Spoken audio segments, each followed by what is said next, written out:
Hey guys, here comes the million-dollar question. Are M3 side skirts worth it? Well, this is what it looks like without them. I mean, it looks good. Nice looking ride. All right, I'm fast forwarding into the future when I got the M3 side skirts on.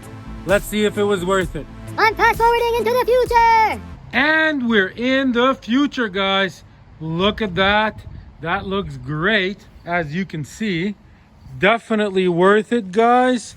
I would say the only problem is I had lots of complications putting these on, guys.